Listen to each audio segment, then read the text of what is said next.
الرحمن الرحيم الحمد لله والصلاة والسلام على رسول الله وعلى آله وصحبه ومن والاه. Welcome everybody to the Savina Society Nothing But Facts live stream, where we broadcast straight from the city of New Brunswick in the third story of the La Cocina soup kitchen, which will inshallah ta'ala soon be offering a second day of meals. We now offer a dinner every Wednesday, and we will be, bi'idhnillahi ta'ala, offering a meal Monday as well.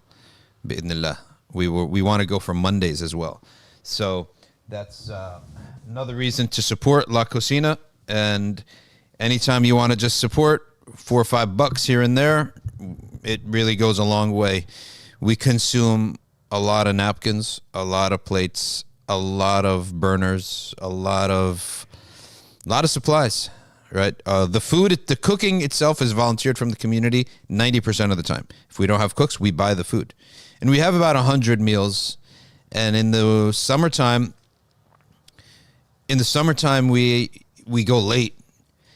An interesting thing happened. You learn these things, subhanAllah. About 2 weeks ago, all of a sudden, our numbers just dropped. We went in for like 100 people to 60 people in 2 weeks. And I was thinking to myself, what in the world happened? Like, why is this happening? Our numbers always keep growing. People hear about the soup kitchen. They come to the soup kitchen. They love the soup kitchen, and they bring their friends. They hang out now. Why all of a sudden did the numbers drop? And I got the answer. Okay. What do you think is the answer, Omar? Such a commonsensical answer. The days get longer. The day laborers work outdoors until dark. So if we have a soup kitchen from 6 to 7 and it gets dark at, let's say, 6:45, they come in and they can barely catch it, right? Once Maghrib started to go back, forward, and hit the 8 o'clock hour, they're like, oh, there's no point in even showing up, right? Isn't that such a commonsensical answer? And I'm like, how are we doing this for like 3 years and we didn't realize this, right? That we didn't realize this. So what ended up happening is that we're now gonna stay open till 8:30. So all the day laborers swoop in after work, and these guys cut lawns. They do that kind of stuff, right? And that's outdoors, or they'll like be painting or doing construction. So by the time they get out, 15, 20, 30 minutes, come around, and then our numbers, boom, will go back to normal. So Hellish is asking, why not use reusable plates? Because the reason is that we give people a platter that they can eat from, but simultaneously, if they want to leave, they could take it with them, rather than giving them like a plastic plate. Plus, we don't have a dishwasher. We have a stove. But we don't have a dishwasher. We have 2 fridges, a stove, but no dishwasher. So. Also, way too much to handle. Like, sometimes people might walk away with the plates. That's the thing. People, they walk away with stuff. And what's our agenda today? Tafsir al-Quran. Family of the Prophet ﷺ. Segment number 3. Starbucks losing tons of money. Segment number 4. Okay. Q&A. And I got my own Khyber. I mean, if Khyber was an internet business, I would have done for them maybe thousands of dollars of advertisement. It was not an internet business. I'll tell you why I like Khyber. These guys opened up in the student area of New Brunswick, Rutgers University. 2 big dogs are coming into New Brunswick. Okay? I'm not going to say they're... Well, Kahwa House is one of them. The other one, I'm not going to mention. Okay? Because I don't have permission to mention. They're coming in literally right next to Khyber. Khyber, to me, is the little guy who's going to be now up for some steep competition. And I'm with the little guy. I mean, I like all of them, to be honest. And I'm going to shop at all of them. I'm going to go to all of them. They're all Muslim-owned coffee shops. But the little guy who everyone's saying, oh, they're going to get smashed, I sympathize with them. And I'm with the Khyber guys. Also give me free drinks, but that's a different question.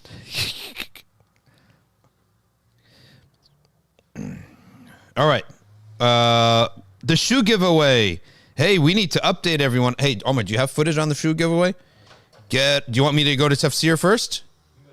All right, I'm going to go Tafsir. I'm going to do Sayyid al-Kawnayn. And then we'll get the footage, the updates. Get as much footage as you can. We gave away 1,200 pairs of shoes. And we actually probably subtract 100 because we didn't give away the Ligbit Q shoes. The shoes with the Ligbit Q flag, the shoes with the transgender flag on it, no. We didn't give that away. Okay, so we ended up giving away probably hovering around 1,000 plus sneakers for free. How do we even get that? Well, a friend of a friend of a friend ended up knew the Vans manager at one of the North Jersey Vans stores. And the way they operate is that they have a warehouse. And not a warehouse, but like a storage unit. Probably 2 storage units or something. Which they pay like, I don't know, $50 a month or $100 a month. And then all the shoes go there. And the store replenishes those shoes. Well, the shoes that didn't sell for like a year or something, they unload them at the end of the year. And so we had 1,000 pairs of Vans. And when we said to him, man, 1,000 shoes, they said, bro, we got more than that. You were us as the soup kitchen. We were from the smaller groups. I was like, man, how are you out of business or something? You're not selling. They probably gave away 5,000 shoes. 5,000 shoes? What a waste. But they, of course, write it off as a tax write-off. But still, huge waste. Let's burn up. Hey, who wants to spend the summer with us here in New Brunswick?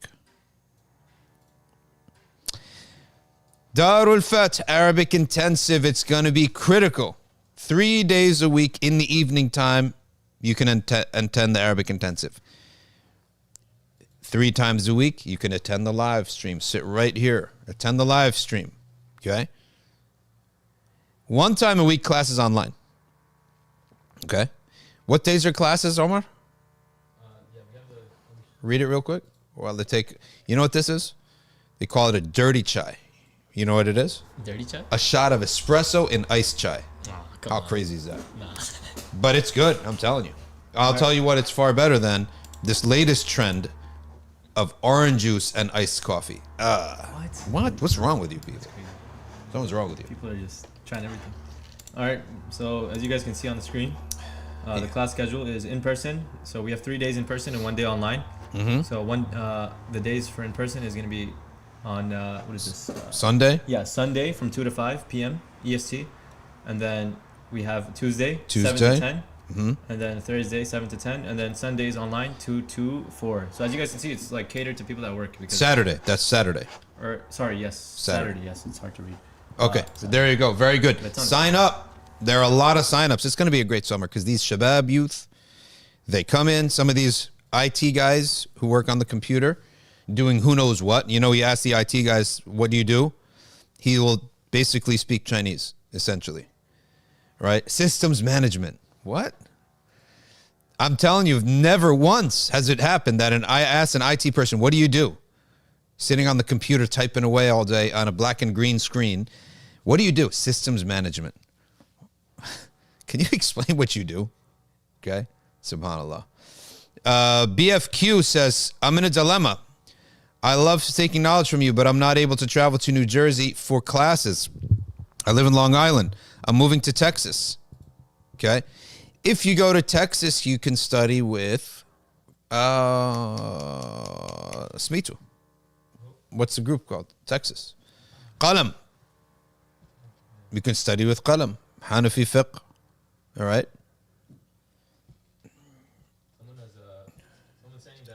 If we want a commercial dishwasher, he has someone who can probably donate. What's it called? Oh, a commercial dishwasher? Well, I don't think we have room, but when we redo the soup kitchen, maybe. When we revamp the kitchen.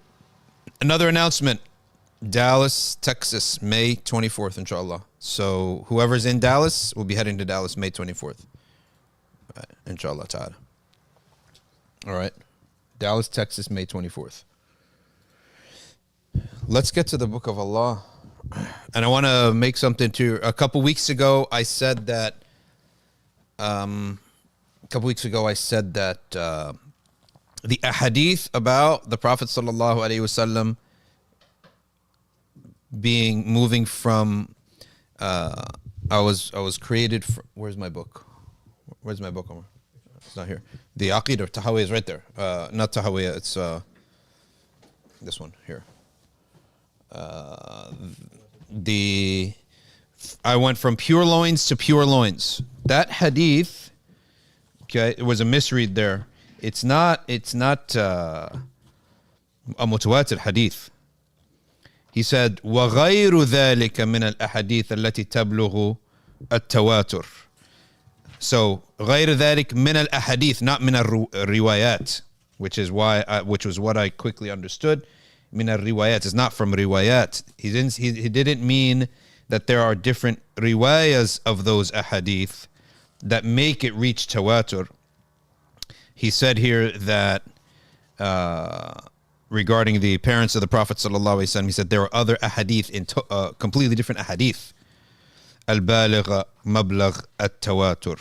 Okay, so just for your information, if you are aware of this, that right, is a misread. Hold on. All right. I mean, I don't have the page here, but I looked at it this weekend, and I was like, oh, okay, what? So I figured to share that with everybody. Okay. The summary on the parents of the Prophet sallallahu alaihi wasallam is that either of two states fall upon them. One state is that if we perceive the message, tabligh al-risala, to mean of the latest prophet only, okay, then they didn't receive the message and they are in Jannah based upon being from Ahl al-Fatra. If we do follow the opinion of some ulama, which say that no, the tawheed of Ibrahim remained amongst them, and that's the message, and everyone who goes against tawheed has gone against the message, therefore they have received the message, then if that's the case, then they may have been Hanifs, or we can even say likely to be Hanifs, okay? Since the Prophet ﷺ praised them for being pure, lineages that's pure, all right?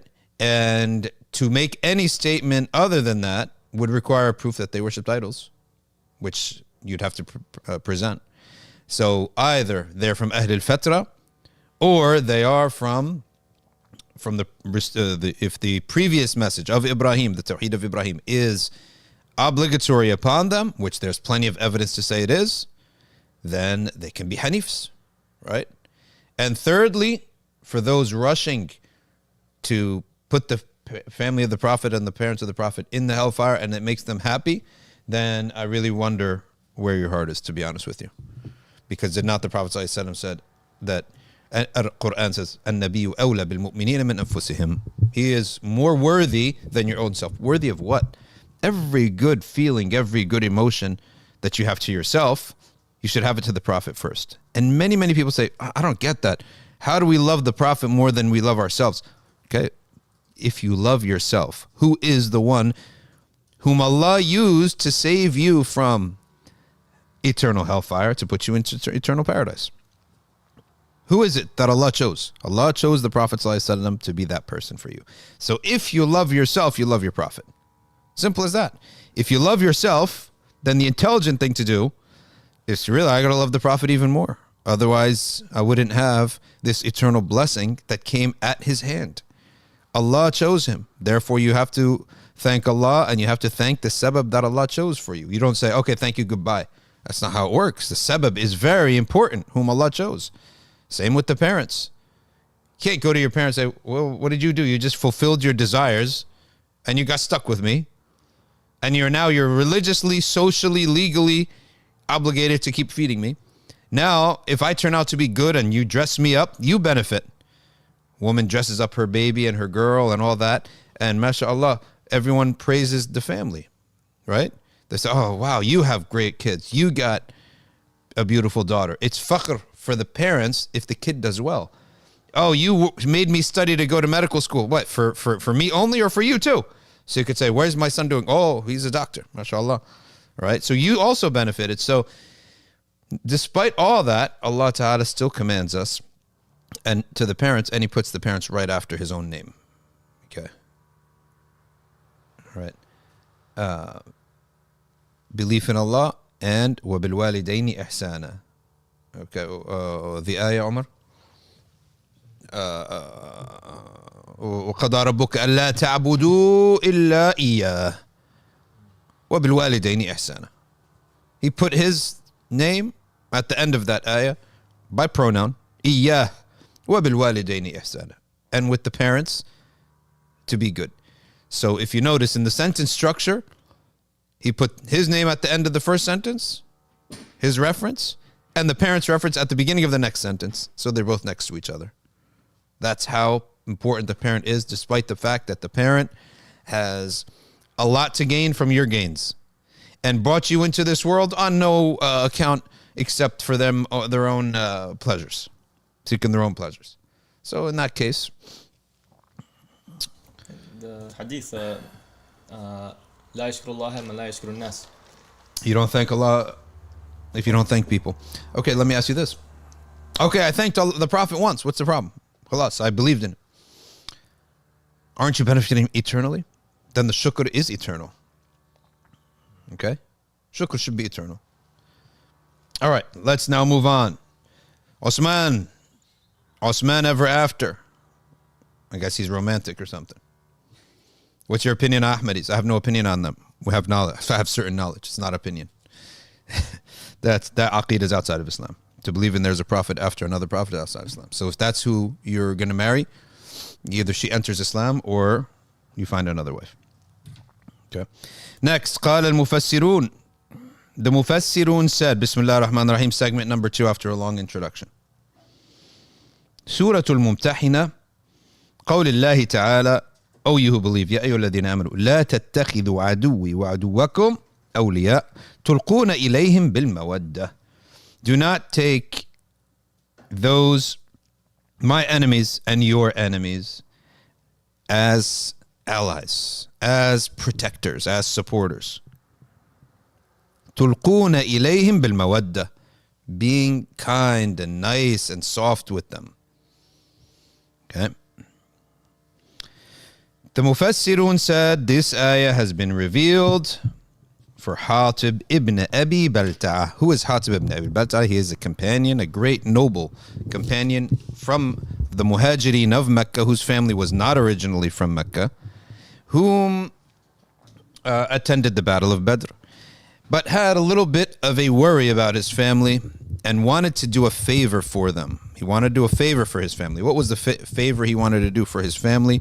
Was essentially that he wanted them to be the ones who tell Abu Sufyan of the impending arrival of the Prophet sallallahu alaihi wasallam. Okay, well, what would that benefit him? That would benefit him that Abu Sufyan would eternally or forever owe his family a favor, because that's how the Arabs work. You do a favor for me, I do a favor for you. Okay? Yusuf, I see your question. I'm going to answer it right after this segment. Okay. And that's how it went. So he wrote a letter snuck the letter with a servant girl and said, go to Abu Sufyan and tell him that the Prophet's coming. Why was the Prophet coming? Because, of course, at that time, it was after the truce of Hudaybiyah. There is a truce of Hudaybiyah. Okay. Hudaybiyah, in that truce, was that the no side would fight each other and for 10 years and other things. Well, Quraysh broke the truce. Their allies killed from the Muslim allies. You broke the truth, that's it, khalas. Okay? The Prophet's coming. All right? The Prophet is coming. That's a summary of it. Now the Prophet has every legal, cultural, moral, rational, scriptural right to go in on Mecca now. And nobody from history or from the present could say he was after them. He was not after them, because if he was after them, he wouldn't have made a 10-year truce. The Prophet made a 10-year truce with the Meccans, with Quraysh. And they broke it after 1 year. SubhanAllah.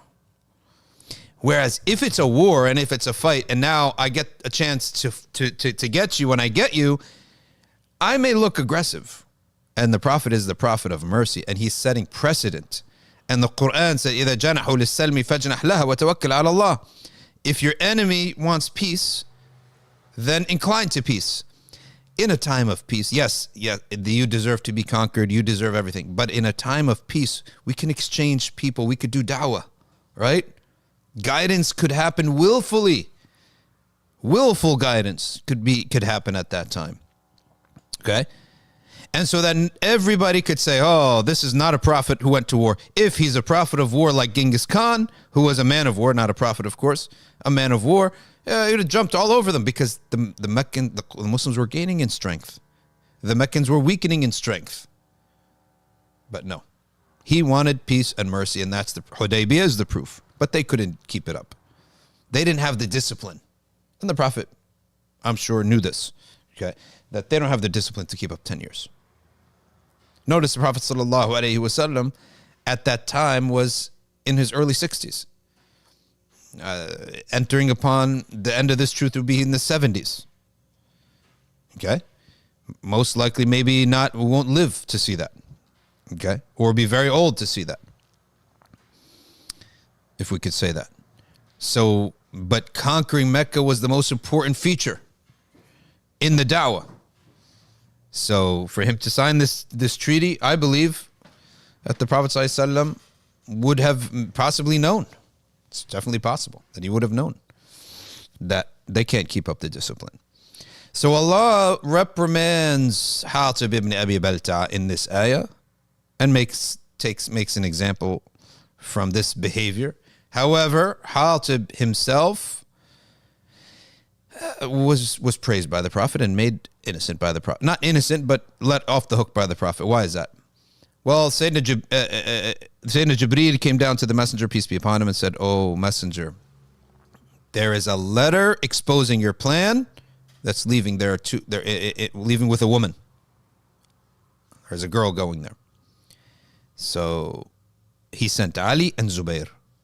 Two Sahaba, they don't have a soft spot and when it comes to the rights of Allah. Remember, when it comes to the rights of Allah, soft spot is a nice thing in other matters, but not when it comes to the huquq of Allah subhanahu wa ta'ala. وَلَا تَأْخُذْكُمْ بِهِمَا رَأْفَةٌ فِي دِينِ اللَّهِ. Allah subhanahu wa ta'ala says, do not soften in the application of God's law. That's not the right softening. To be soft is wonderful. Soft in what? In your rights. And even that sometimes is not correct. It's not good sometimes. If it could lead to your poverty and your family's poverty, then it's not right. It's not good. If it could actually embolden criminals, it's not right and it's not good. All right? To be soft in such a manner that emboldens criminals. I got carjacked. Khair, alhamdulillah. Okay, yeah, but that means the next person's going to get carjacked too, right? This tenant's ripping me off. Okay, now it becomes a pattern now. Everyone's going to start ripping everyone off. So when it comes to hurting, when being soft leads you to be hurt by other people and hurts or those people will now hurt other people, then it's not good. In any event, let's get back to it. They go, and she says, I have nothing. I have no letter. Zubair says, okay, maybe she doesn't have anything. Let's go. Sayyidina Ali says, the Prophet ﷺ said, we will find her in this location, and here she is. This is her. So Sayyidina Ali said, give us the letter or we search you. We're going to search every inch of your body. So she got scared. She pulled the letter out of her hair. Okay. And she gave it to them. Prophet went back, Sayyidina Ali went back, gave the Messenger sallallahu alaihi wasallam the letter, and the Messenger, peace be upon him, threw it and said, what is this, Hatib? Sayyidina Umar, of course, got up and said, let me cut the neck of this hypocrite. The Prophet sallallahu alaihi wasallam said, leave him, for how do you know that Allah did not say to the people of Badr, do as you wish, for I have forgiven you? So he was let off the hook. And the Prophet said, whose rights were aggressed upon here? Let's take a look at the legal aspect of this. Set aside the spiritual aspect that Allah subhanahu wa ta'ala has forgiven the people of Badr. Let's go to the legal aspect. Whose rights were aggressed upon here? The state. The Prophet's rights, that his command be secret. Who represents the state at that point? The Messenger, peace be upon him. And therefore he has the right to forego. And he did. All right. If, for example, a judge was to have a vision that this victim is the criminal is a man of paradise, and an angel says, forgive him, does he have the right to do that? No. Have the right to do that. Unless, but in those cases, in that time, the Prophet ﷺ was the head of state, and he was the judge, and he was the one who had the right to forgive him. But in the case of, let's say, a thief, there's a victim and a criminal. The criminal aggressed upon the rights of the victim. The judge then sees a vision. Forgive him. He's a righteous man. He deserves a second chance. Forgive him, no. Religion doesn't work like that. Such a dream would not occur to do the wrong unless it was a test or it was from shaitan. In any event, that's just to show that the Prophet was not solely acting on based upon the vision or the truth that Allah has forgiven them. He was also has a legal right to do so. Okay. وذلك أن سارة مولاة أبي عمرو ابن صيفي ابن هاشم ابن عبد مناف أتت المدينة من مكة ورسول الله صلى الله عليه وسلم يتجهز لفتح مكة. So we know this woman, her name is Sarah. Okay. فقال لها رسول الله صلى الله عليه وسلم أمسلمة جئتي? Did you come as a Muslim? She said لا. أمهاجرة جئتي? As a migrant are you coming? قالت لا. قال فما جاء بك?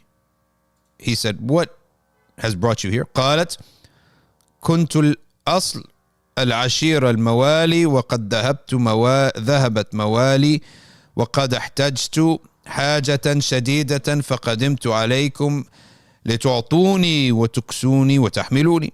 فقال لها وأين أنت من شبان مكة؟ كانت مغنية نائحة.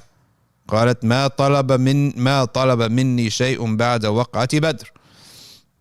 بعث رسول الله صلى الله عليه وسلم بني عبد المطلب وبني المطلب فأعطوها نفقة وكسوها وحملوها. Summary is, she is a woman of Mecca, came to Medina. The Prophet said, as a Muslim, no. Making migration to Medina? No. Then what is it? She said, I need help. So the Prophet went to his family and he said, help her out. So they gave her some food, they gave her some clothes, okay, and some money. فأتاها حاطب ابن أبي بلتعة حليف بني أسد ابن عبد العزة. He sees now, okay, there's a woman about to go back to Mecca. What should we do? Let me write a letter to her. Okay? And he gave her 10 dinars. Take this letter and go give it.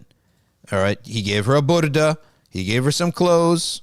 Take this book to the people of Mecca. And the letter, take this letter, and the letter says, من حاطب ابن أبي بلتعة إلى أهل مكة. إن رسول الله صلى الله عليه وسلم يريدكم فخذوا حذركم. From Hatib ibn Abi Balta'a to the people of Mecca. Be mindful. Be mindful. The Prophet صلى الله عليه وسلم is coming. Her name was Sarah. ونزل جبريل فأخبر النبي صلى الله عليه وسلم بما فعل. فبعث رسول الله صلى الله عليه وسلم عليا وعمارا والزبير وطلحة والمقداد بن الأسود وأبا مرثد فرسانا. On horses, the Prophet صلى الله عليه وسلم sent Ali and sent Ammar bin Yasir, Zubair ibn al-Awwam, Talha ibn Ubaidillah, المقداد بن الأسود, and Aba Mirthad on horses, فرسانا. فقال لهم, well, فرسانا, I don't know if he's describing them as soldiers or on faras, on horses. انطلقوا حتى تأتوا روضة خاخ فإن بها ضعينة معها كتاب من حاطب من أبي بلتعة إلى المشركين. Go to this area, the garden of Khakh, and there is a girl there, and she has a letter from Hatib to the pagans. Take it from her and let her go. وإن لم تدفعه إليكم فاضربوا عنقها. You have permission to kill her if she refuses to give it to you. Because why? Because this is a matter of state, right? This is secrets of the state. No. So that's a capital offense. فخرجوا حتى أدركوها. They found her in the exact same spot the Prophet ﷺ said. They said, where is the letter? She swore by Allah, I don't have it. Okay. They opened her bag. They didn't find it there. All right. They said, okay, there's nothing there. Let's go back to the Prophet. But Ali ibn Abi Talib said, Wallahi ma kaddabana wala kaddaba Rasulullah sallallahu alayhi wasallam. All right.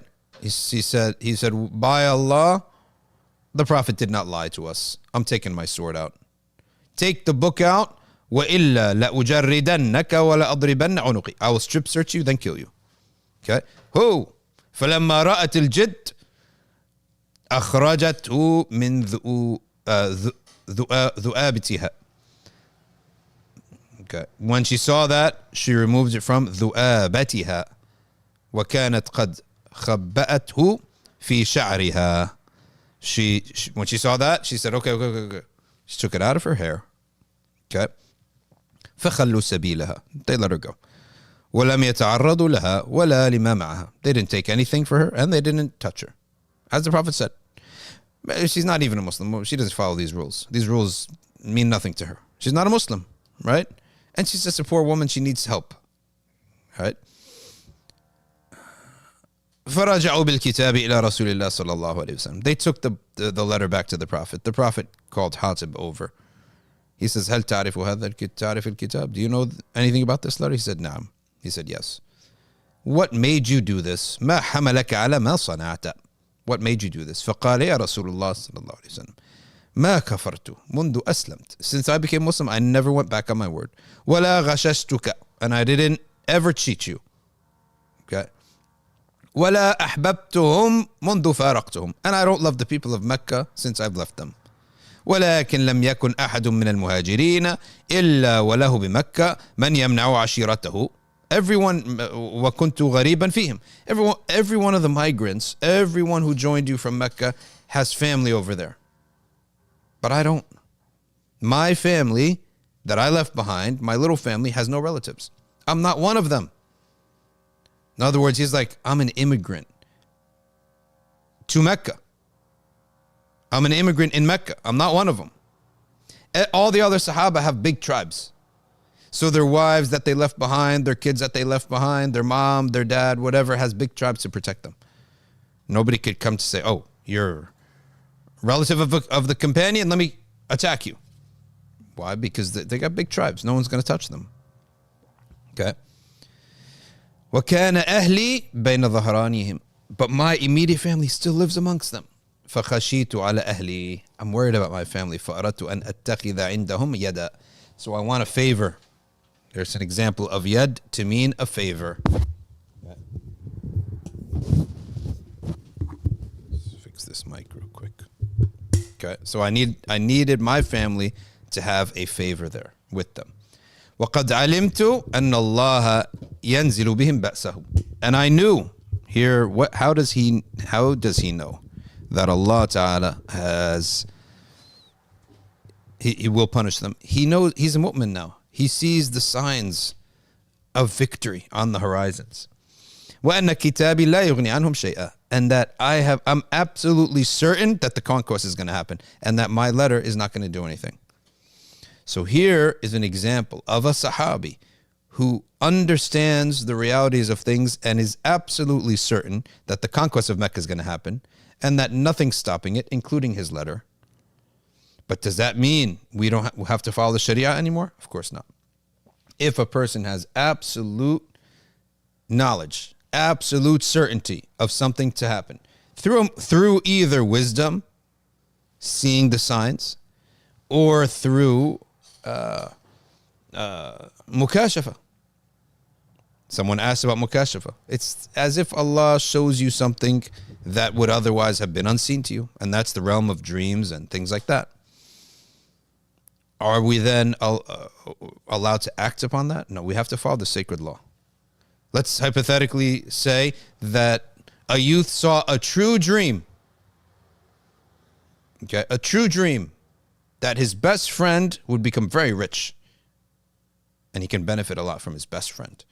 Now, should he now treat him any differently? Should he now help him in the wrong? Always be by his side? No. If your friend's wrong, he's wrong. You got to tell him he's wrong. If that means we have to cut the relationship, we lose the relationship. If a man sees a true dream, hypothetical, total hypothetical, a true dream that is interpreted, you're going to marry that girl right there. Is he now allowed to go, contact her and get close to her under the guise that, no, I know that we're going to marry anyway? No. Why? Sharia is explicit, is definitive. Your vision is speculative. Number one, a speculative thing like a dream, a vision will never override the Sharia. That's why our spirituality has sanity to it. And our spirituality has tracks. We have tracks. We're on these tracks. The way to behave is determined by verifiable sources, not by, Shaykh had a dream, I had a dream. We believe in dreams, but once you misuse them, then it's misguidance.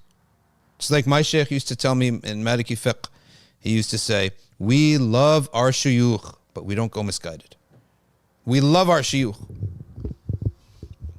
but we don't go astray. We don't become misguided. Okay?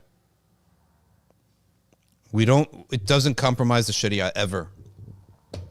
And he said, for example, in teaching the book Bir al-Walidain, on Bir al-Walidain, uprightness to parents, he said that if my Shaykh came in the room and my mom came from the opposite direction, I would turn my back to the Shaykh and go to my mom, because that's what the Sharia says. I'm not going to go by anything else. Let me fix this mic 1 second. Just mute me real quick.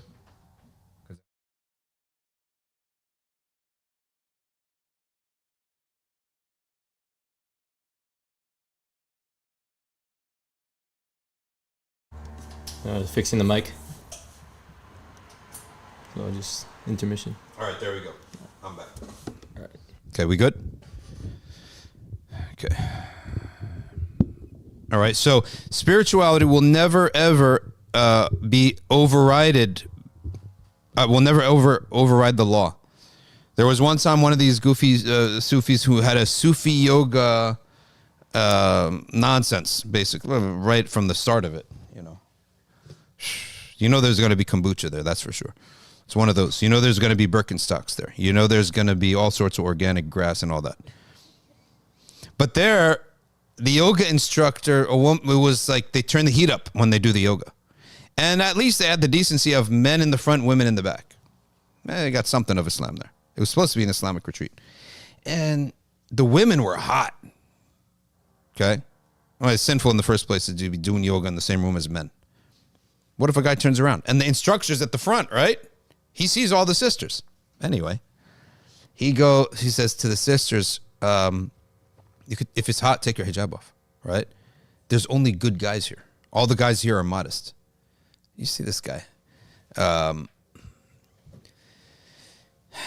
So that's an example of people who try to, who even common sense. A lot of families, I'll tell you, a lot of families, like the cousin who lives next door who always shows up. The brother-in-law, they get so close with each other as family that the other girls in the family may start to feel like I can take my hijab off in front of him, right? Oh, I can hug and kiss and say salam and everything. And he can give me a ride here and there. He's like my brother. So we really don't have that in the Sharia, to be honest. And many people, they're wondering about that. And they say, are you serious? It's too much. Yeah, no, it's not too much. Okay. Most affairs happen between people you know. You know when they say most murders happen near your house and it's somebody that you know? You know about that? Yeah, it's a stat, right? It's a statistic. When someone's murdered, chances are they're near their home, and chances are it's somebody that they know, right? It's not always, it's more rare that a stranger kills you. Affairs are no different. Most affairs happen between someone you know, okay? So how? Because you just got to know each other so well that it just happened. It's not just happened. That's how Allah created human beings. Fitna is part of the creation. Temptation is never going to be removed. As one shaykh's father-in-law was his grandfather, sorry, was he wasn't a Muslim, but he was wise. You know, sometimes people live in the dunya, and he wasn't a Muslim. He was very old. He even learned about Islam from 9/11, essentially. And he was a very old man, but he was very wise. So his son asked him, hey, Dad, Grandpa, when do sexual desires leave an old man? And he said, probably 6 hours after they bury you. Says, because he's an old man. So he's like basically saying, grandfather, do you have sexual desires anymore? Right? Basically his answer was yes, as an old man. Yeah. All right. So, and that's not something that we're like, oh, what a shame. How terrible is your society? You guys are disgusting. We're not disgusting. You are disgusting because you guys, Western civilization, like come with this Christian heritage of denying basic human nature. You covered it up with the Victorian modesty, fake Victorian modesty. As the civilization moves on, it bursts out and you have a pornography industry that's bigger than the NFL, MLB, NHL, NBA combined. Right? Like it exploded. The Victorian modesty, this is, maybe it's based on the idea of, Christianity, where this concept of sexual desire is bad. It's disgusting. It's not to be spoken about. Okay. Try to build a society on that. Let's see what's going to happen. Well, we see what's going to happen. Your religious priests, no offense to many Catholic allies that we have and friends. I mean, they're not allies anymore because they're all pro-Israel. But the priests are boys. And the regular guy, maybe he's married. And half the youth, not half the youth, 99.99% of the youth are involved in pornography. And the girls are now equally as disgusting as the guys. Used to be only guys were disgusting. Yeah, girls have done zina. Okay, but even they had some modesty in the zina, right? Now a girl will openly talk to guys in such a way that's like, I'm like, what happened to the old-fashioned sinners, right? Like they used to sin with a hint of modesty, right? They used to talk with hints, right? And then go do sins. And of course, in their world, there wasn't sins. They have no Christianity, no law, no religion. But there was like, it would be with hints. Now it's just like flagrant, open, disgusting. They all got STDs. The whole lot of them. You gonna say something, Marlon? Yeah, so what the Christians, like you're mentioning, they flipped the ideal with the real. So the ideal, yeah, like, okay, the ideal is for all of us to be nice and stuff. Yeah. But the real is not like that. Realistically, like, you can't just ignore sexual tendencies and stuff and treat it like you're treating the ideal. In Islam, the angels are not the ideal. The real is the ideal. This is the ideal. Okay? We take the real and we see how the prophet handles the real, and all prophets married and all prophets had children. Even Prophet Jesus is going to come back and marry. Even the Virgin Mary in paradise will be married, right? Okay. So marriage is part of it. The ideal is to take your temptations and put them on the right track. That's the ideal. Because from that, you're going to get so much benefit.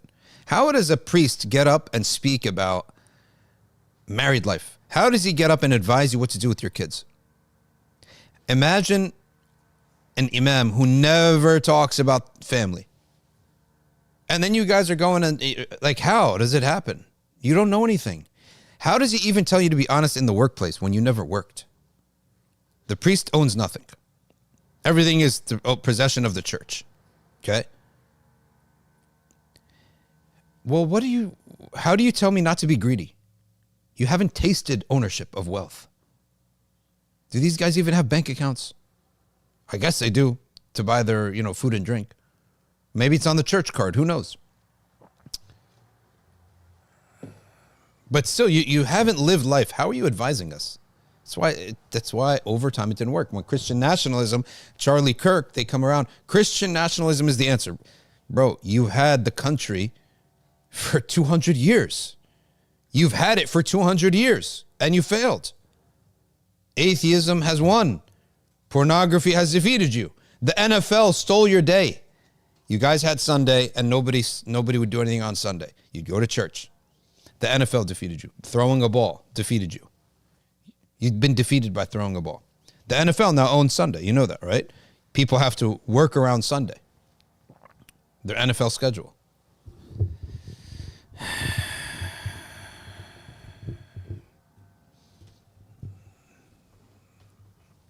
All right, here we go. He continues.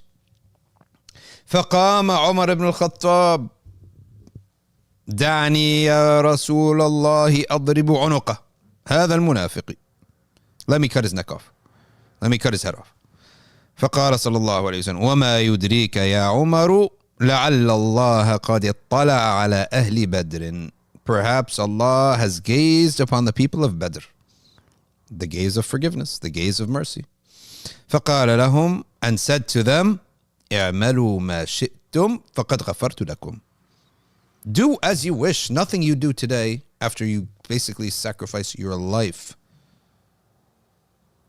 nothing you do will outweigh that day, that deed that you've done. Doesn't make a difference now. Okay. يا أيها الذين آمنوا لا تتخذوا عدوي وعدوكم أولياء. This was revealed right after that. Okay. قال الزجاج معناه تلقون إليهم أخبار النبي. Okay.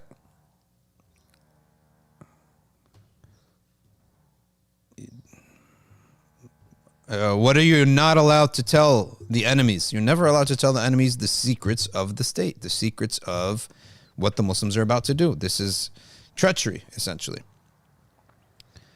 All right. وَقَدْ كَفَرُوا بِمَا جَاءَكُم مِّنَ الْحَقِّ. All right. They rejected the truth. And يُخْرِجُونَ الرَّسُولَ وَإِيَّاكُمْ. They expel the Prophet and you from Mecca. Okay. أن تؤمنوا, because you believed. كأنه قال يفعلون ذلك لإيمانكم. So who is the enemy? The one who harms you because of your iman. Be careful.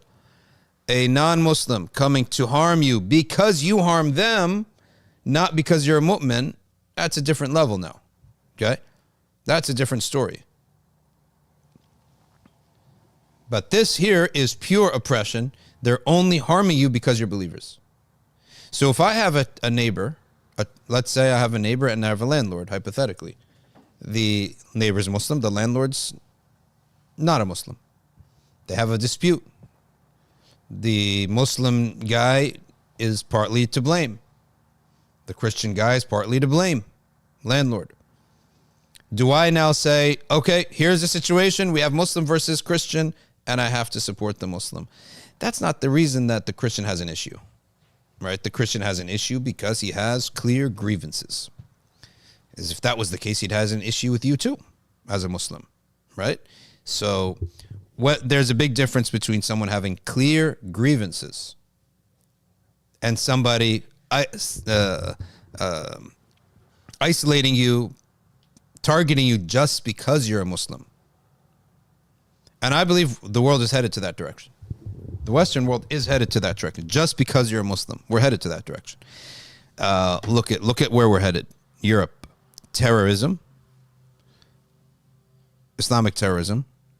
Now, immigrants, right? They don't just go around and say, we're worried about terrorism. No, we don't like immigrants because they don't like our culture, right? Or they act differently to our culture. So you notice how it's getting broader and broader and broader? Well, what happens when immigration stops in 50 years? When all the society is now completely one, right? Societies, the Muslims and the non-Muslims are speaking the same language. The skins are mixed through marriages, right?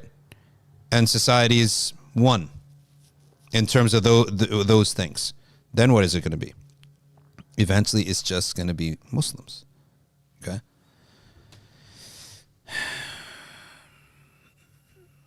هذا شرط جوابه متقدم وهو قوله لا تتخذوا عدوي وعدوكم أولياء تلقون إليهم بالمودة وقد كفروا بما جاءكم من الحق يخرجون الرسول وإياكم.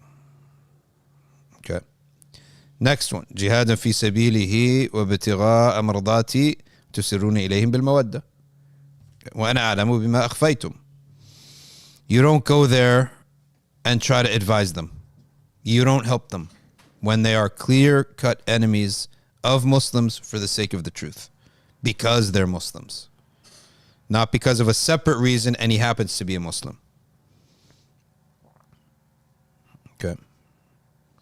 ما يفعله منكم فقد ضل سواء السبيل. And whoever does that, he is misguided. He's off the right track. إن يثقفوكم يظفروا بكم ويروكم ويكونوا لكم أعداء ويبسطوا إليكم أيديهم. Okay. We stop here. Ayah number 3. لن تنفعكم أرحامكم. Your family will not benefit you. When we're going to talk about that next session. All right. Segment number 3. First segment today was our discussion on just general intro, which we covered some things, Arabic intensive. Arkview. Who here wants to take classes with us? Today, I teach class right after this at 4 o'clock in 2 hours. It's now 2:03. At 4 o'clock, I will be teaching a class on Habib Omar bin Hafidh's book. Habib Omar bin Hafidh's book, التصوف ماهية التصوف وسمات أهله. The essence of tasawwuf and the attribute of its people. I teach that book at 4 o'clock. If you want to sign up, go to arkview.org, arkview.org, and go to Essentials, sign up. Right away, you'll get an email with the Zoom link. Click it at 4 o'clock or whatever time it is where you are, 2 hours from now, basically. Every Tuesday I teach, and every Wednesday night I teach from a different book. Okay? Sophia says I thought class was 3:30. Is it? Okay, good. 3:30 is better. 3:30. It's at 3:30. It's in an hour and a half, 90 minutes. Okay? We're going to go and probably wrap up around 2:50 or so, and then class is at 3:30. Thank you for the correction there. Okay. We got 2 more segments, then we have Q&A. Let's take this segment. أخوال النبي صلى الله عليه وسلم. We read this last week, but we'll just read it again real quick. The maternal uncles means Sayyidah Amina's brother. Okay? Brothers. Al-Aswad ibn Abd Yaghuth. خال النبي صلى الله عليه وسلم. His name is Aswad, son of Abd Yaghuth. Okay? All right. وعبد يغوث is the uncle of Amina, أم رسول الله صلى الله عليه وسلم. من أبيها وأمه ضعيفة. His mother was ضعيفة. Okay. بنت هاشم. ابن عبد مناف ابن قصي ابن كلاب ابن مرة ابن نزار وهو الذي نسب إلى اسمه المقداد ابن الأسود. Okay, المقداد ابن الأسود. This is Al-Aswad. Okay, of course there's a famous companion, maybe you haven't heard of him, but his name is Al-Miqdad ibn al-Aswad, and this is him. وإنما سمي المقداد ابن عمرو البهراني من بهراء قضاعة وإنما الأسود هذا تزوج المقداد فتبناه وحالفه في الجاهلية فقيل له المقداد ابن الأسود. He clarifies here, he's called Al-Miqdad ibn al-Aswad because Al-Aswad adopted him. Okay. In fact, his father is Amr al-Bahrani, so he's called Al-Miqdad ibn al-Aswad to this. This is his adopted father. And of course, before Islam, they used to adopt and they used to change the name. We can have adoption, but you cannot change the name of your father. Okay.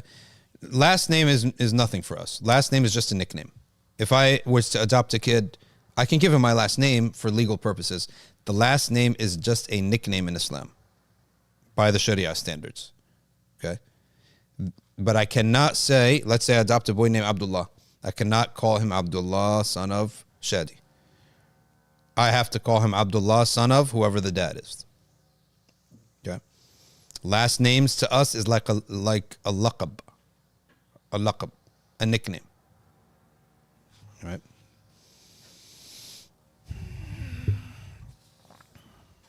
وجاء جبريل ظهر الأسود ورسول الله صلى الله عليه وسلم ينظر.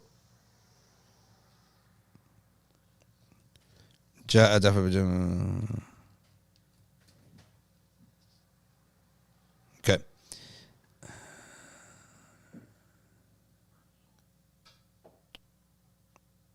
All right.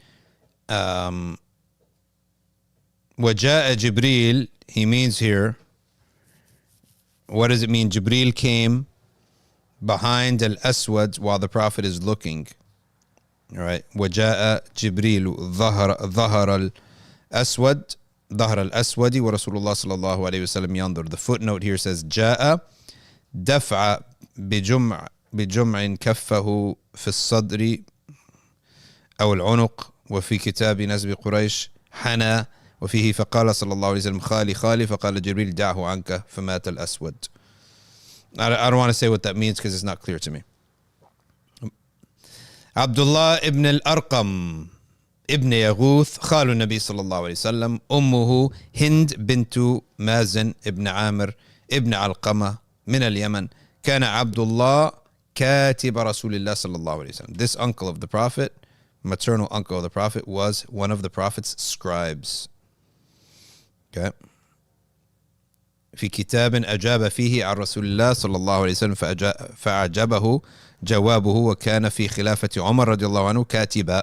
He remained to be a writer in the time of Umar, and he used to document the money that was in Bayt al-Mal. Okay. Abd, I see you're saying that you really need an answer. We're going to get to your section in a second. The fathers of the Prophet sallallahu alaihi wasallam from Rada'ah. If you're new to Islam or you're new to seeking knowledge, I'll tell you something that is very unique in Islam. Person could have mothers, fathers, brothers, sisters, uncles, aunts from wet nursing, meaning milk. Milk father, milk mother, etc. What does that mean exactly? That means if around or before the age of 2, you drink a gulp, or a baby drinks a gulp of the mother's milk, that milk could have been frozen. Okay? Doesn't have to, it could be from a bottle. It doesn't have to be breastfed. But you know for sure it's a certain woman's milk. He drinks it around or before the age of 2. 1 gulp. That's it. That baby becomes the milk son of that woman. And as a result of that, the rest of the family takes on the same relationship as a biological son. And that's one way where girls could be adopted into families with men, and boys can be adopted into families with women, and they can grow up without any worries. Hey, Omar, I have an idea. Can we make our outlines thinner? The box and the text outlines. Just want to see how it looks. Okay. Yeah, looks crisper like that. All right. That's called a milk relative. It's called a milk relative.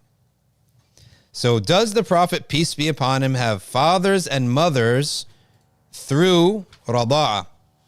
And does he have siblings from rada'ah? The answer is yes. He has one father from rada'ah.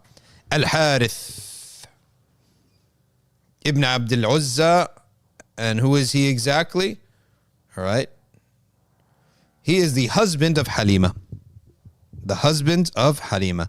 Al-Harith ibn Abd al-Uzza. Well, Uzza, of course, is a god. He's a false god. And they used to name Abd al-Uzza. He is the husband of Halima.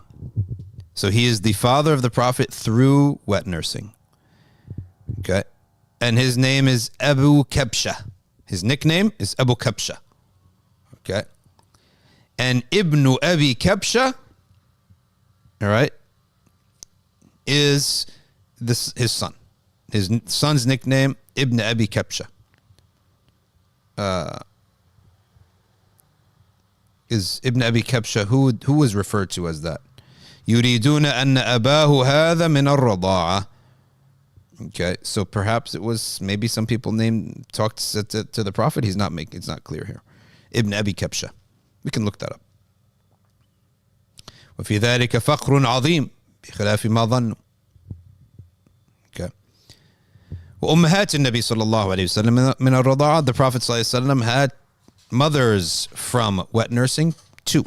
Thuwayba was the Prophet's mother through wet nursing, and she was the freed slave of Abu Lahab. Okay. She had a baby called Masruh, and she had milk left over. Or she had milk in her because of that baby. Of course, back in the day, there's no concept of saving milk where it exists today. I know people who do this, by the way. All right. They save milk just in case they need to adopt a child later on in life. You could do that as long as you freeze it. Okay. And then you feed it to the baby. All right. And some people even powder it. I never got a fatwa on whether it counts or not, but milk is milk, right? In any event, powdering would be safe. Your freezer, you lose electricity for one night, your freezer's shot, or your milk is shot. Next one, of course, is Halima. Halima is the mother of the Prophet ﷺ through Rada'ah. Bint Abi Dhu'ayb. She's a very special woman. Okay, she's the daughter of Abdullah ibn al-Harith ibn Shahina, ibn Shijna, ibn Jabir. Okay. Very special. It's Halima. أرضعت رسول الله صلى الله عليه وسلم بلبن ابن عبد الله. She had a child named Abdullah, and through that she ended up having milk and using that milk to feed the Prophet. And the Bedouins used to go and get babies from Mecca to nurse outside of Mecca. Why is that? Because in Mecca, it's not that the Meccan women were elite and didn't want to take care of their kids. No. Mecca is surrounded by mountains. Mecca creates a dust bowl. This is not good for babies' lungs. So they would want the babies to be raised outside of Mecca. It's too much dust in Mecca. It's a dust bowl. So when the baby is still from like age 1, 2, and 3, to be raised outside so that they could breathe better. That was the real reason. So a poor woman would go from the tribes, from the desert, go off to Mecca, get a baby, take care of this baby, and it's something like unspoken connection now with this rich Meccan family. Okay? Like I go to New York, family goes to New York. You don't want your kids raised in that corruption. Let me raise your kid in West Virginia, in Kansas, in a place where he'd become up pure and be all in nature. Do you go back? Now this rich New York family, they're of course going to give you gifts. When your kid's getting married, they send you $5,000. When your kid's got to go to college, they'll help you out. Stuff like that, essentially. That kind of relationship. The Prophet spent 4 years with Halima. Now, did the Prophet have siblings? Of course, any siblings of any children of a parent from wet nursing becomes your child, your sibling. So the first one is Masruh, Thuwayba's son. Okay. The second one is Hamza, Akhu Nabi sallallahu alayhi wasallam bil-Rida. Okay. Hamza. أرضعته قبل رسول الله صلى الله عليه وسلم ثويبة. So Thuwayba, she nursed Hamza. So Hamza is treated as if it's her child. Therefore, the Prophet is a nurse brother. Now, nurse brother doesn't have much of an impact, right? Milk brother. Milk sister has an impact. Why? Because you cannot marry them. And the Mahram rules apply there. And maybe the madhabs have some different details, but you cannot marry her, and she's just like your sister. Okay.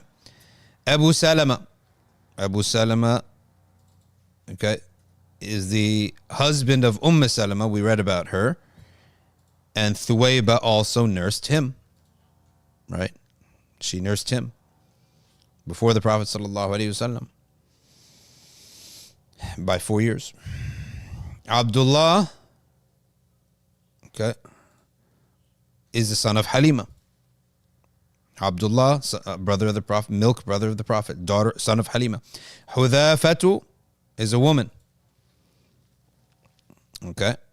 She is the daughter of Halima, and she is a milk sister of the Prophet sallallahu alaihi wasallam. Okay. And Anisa, the other daughter of Halima. All right. So the Prophet sallallahu alaihi wasallam has 1 milk father, 2 milk mothers, and 6 milk siblings. Okay. All right. Let's now move to segment number 3. Quick article here on Starbucks. What happened to Starbucks? The latest, and this is from, we don't have the news for this quarter, last quarter, the quarter before that, in which Starbucks was boycotted for 2 months. The month of October and November, December, 3 months. Okay. Thanksgiving was great for the fall, September was great for Starbucks. But once the war happened and people began to boycott Starbucks, as of the end of year 2023, Starbucks had lost $11 billion in its market value. Okay. Some here are saying it's not just the boycott, it's a lot more. That's weird. Let's see. Starbucks value is down billions of dollars. This is because people online are calling for a boycott. Okay. But there may be other reasons, the author is saying.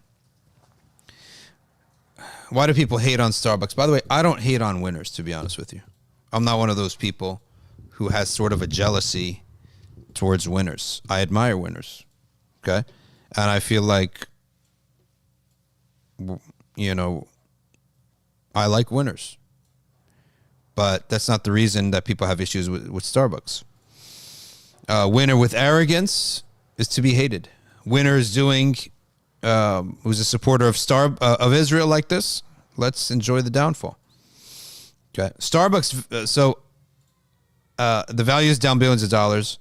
The Seattle-based coffee company is not having a bang-up time heading into the end of the year. The share price has seen a sharp decline since the middle of November, falling by 9%, meaning a drop of $11 billion in its market cap. Starbucks stock is experiencing a historic losing streak, influenced by a confluence of factors. You know, all the progressives that they shoot for, they love the progressives, right? Starbucks used to have gay pride flags everywhere. It was like try to be the place of progressive people, etc. Well, the progressives are also, they're not up for genocide. They're not into genocide. Okay. Foot traffic sales may fall short of Wall Street expectations, not necessarily because sales aren't growing, but they're not growing as much as investors thought. Starbucks has seen negative headlines over how it's handling relations with workers, attempting to unionize, many of whom walked off the job in November, or its annual Red Cup Day, when it gives out free, reusable seasonal cups. In addition, it has found itself caught in the crosshairs of the Israel-Hamas war, more like the Palestine genocide. War means two sides are fighting. Since the original October 7th, really are two sides fighting? Or is it one way? A pro-Palestine tweet from the Union prompted calls for a boycott on the right. And then when Starbucks said, no, we have nothing to do with this tweet, they got boycotted by the left. So they lost on both sides. All right. I don't think it's the protest that's driving this, says a senior research analyst at Bank of America. The timeline on foot traffic declines don't really line up with the boycotts. Plus, Starbucks is no stranger to controversy. It's not the first time that we've seen this kind of activity. So it's hard, in my view, to conclude that that's the reason traffic has been so slow. Nick Setien, an equity research analyst, said the boycotts could be making a little bit of a difference on the margin, but it's a small impact. This is not the reason, and it wouldn't have a lasting impact. The explanation is kind of boring. So he says, I'm making a disclaimer, which is that nobody actually knows why stock market prices go up and down. All right. There's not some group chat for all Starbucks investors where everyone talks about the game plan of when to buy or sell. The general rule is that share prices are based on expectations of future earnings, and those expectations can change. The long and short of what's happening with Starbucks right now is that investors believe things aren't going as well as they thought they would. The company had a strong quarter in July to September, third quarter. Some same-store sales in the U.S. were up by 8% over the prior year. There was a strong increase in store traffic and average ticket sales. Ticket sales meaning the receipt, the money you get back. Okay. All right. It got a lot of sales through the pumpkin spice latte and other seasonal specialties. In the following months, in this the October to the fourth quarter, October to December, some data suggests Starbucks isn't doing as well, not as well as expected. During the last month or so, foot traffic hasn't been that great. So what are you saying? Say something, okay? Just say the same thing that you said in the earlier paragraphs. Okay, foot traffic, unions.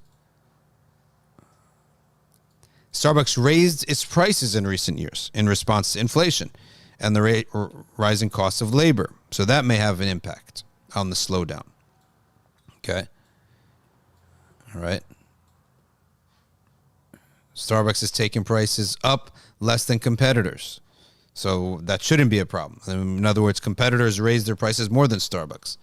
Still, if consumers who largely haven't pulled back on spending despite high inflation start finally hold on to their wallets a little tighter because of inflation, that could be an impact. In other words, people are saying, listen, we're going to need to save money. How are we going to save money? We'll save money by not buying so much coffee outside the house. Let's make it inside the house. You know how much money people can save a year by not buying coffee outside the house? In its early November earnings call, Starbucks didn't indicate a slowdown had been a problem. Customer demand for us remains strong. We're not really seeing any change in the sentiment, said Laxman Narasimhan, CEO. The issue may not... Is there any company now that doesn't have a Hindu CEO? The issue may not yet have been on the company's radar. Keep in mind, too, that third-party data on traffic and sales is not always reliable. Dhanni dalala, right? Huh? Yeah. So it's anticipated that growth could moderate over the next year. But that's not what's spooking investors. It really is. They thought same store growth was going to be something like 6%, and it's not. China is a major chunk of Starbucks business, and concerns about the Chinese economy, all right, are negative too for Starbucks. Okay. The boycott is important and confusing, but it's not clear if that's the big deal. All right, they're trying to say here. I think it's just like, or they're, I don't know. Yeah, I mean the thing is, it's really hard to say to really come to any conclusions. Let's go to our next segment, which is Omar. Burn it up. You know, you don't have to play the sound. I can just broadcast and explain what's happening in each video. Yeah, let me, don't put sound and let me put, actually, you know what, put the sound. What the heck?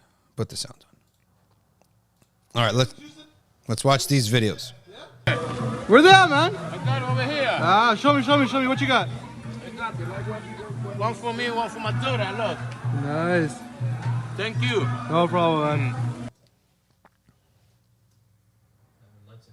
Next video. Next video, let's see. Look at all these shoes. So as soon as they would decrease, we'd bring them out. And there's a line out the door there. We're waiting for people. Will only let in a certain number of people at a time. That's our line. Okay. Such a good idea to pave that whole backyard like that, except for that small bit. There's our line out the door, and a few people were let in at a time.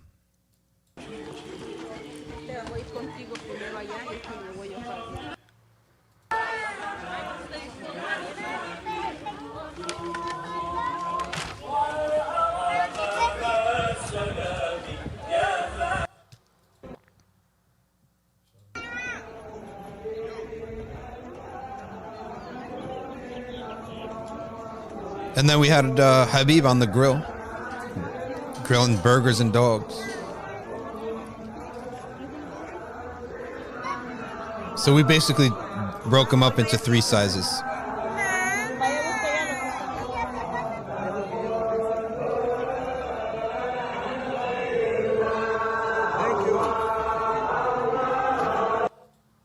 Good. Next one. Next one. Next.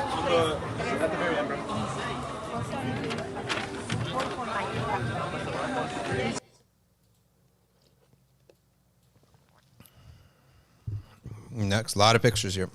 So we have the pavement, and then we have a nice lawn.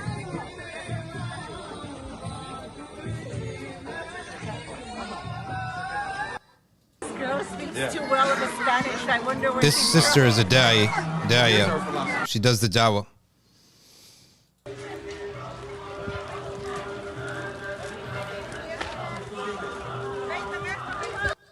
Good. Next.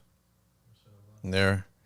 You have them wearing the La Cocina t-shirts there. Amazing picture. Employees. Yep. That quality is amazing. Yeah. This is for trying to get married.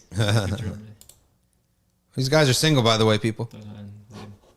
Both these bros right here. Yep. The one on the right is more ready. Yeah, he's ready. Inshallah, we got some hot dogs, looks like.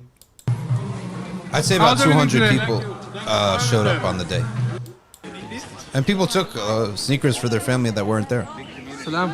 Wa alaikum salam. How's the event for you today? It's going good, alhamdulillah. We just got a bunch of shoes out. We're just letting people take what they need, and inshallah, there'll be khair coming out of this. Yeah, you're repping the brand today? Always, bro. I'm always repping. I'm off the wall every single day. Don't even test me right now. He's, him and his brother were beasts that day. All right, assalamu alaikum everyone. As you can see here, we're giving away 1,200 sneakers. People come in here, check their size, get their sneakers, and then wrap up with a burger and a dog. So mashallah, at least now around 200 people have shown up, building bonds with the community and the relationships with them. So we can't do that without your support. So check it out, help out in any way you can. que le dio al profeta Muhammad. That's a sister that does dawah for us. Este panfleto le habla que Yep. ¿ya? Nosotros creemos en todos los profetas, pero no veneramos a ninguno. Todos son profetas y son enviados de Dios. ¿Ya? Nosotros creemos en Noé, Adán, Moisés, de hecho los 10 mandamientos.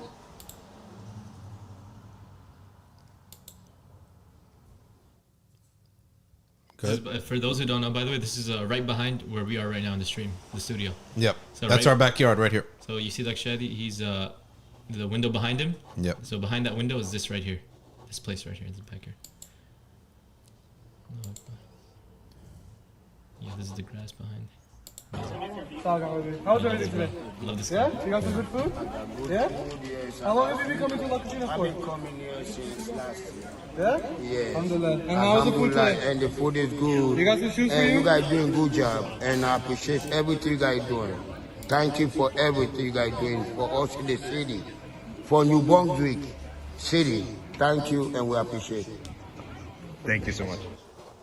MashaAllah. So there you have it. That was our summary, basically, of the dinner. You want to help out, you can go to our LaunchGood page, launchgood.com / Safina Society, and you could pitch in. All right, our final segment of the program. Go to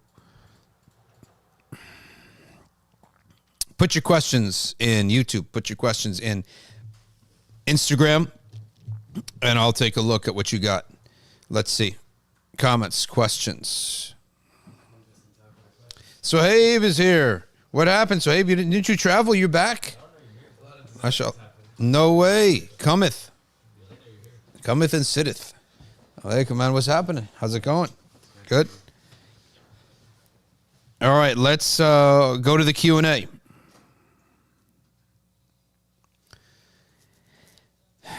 What is the Creator's name? In Islam, the Creator's name is Allah and has many other names. Okay, has many, many, many other names. Can we do Botox? No, can't do Botox. Can't use Botox. Yaakov is back. Remember Yaakov? Maybe it's a different one. Well, we had a Yaakov, right?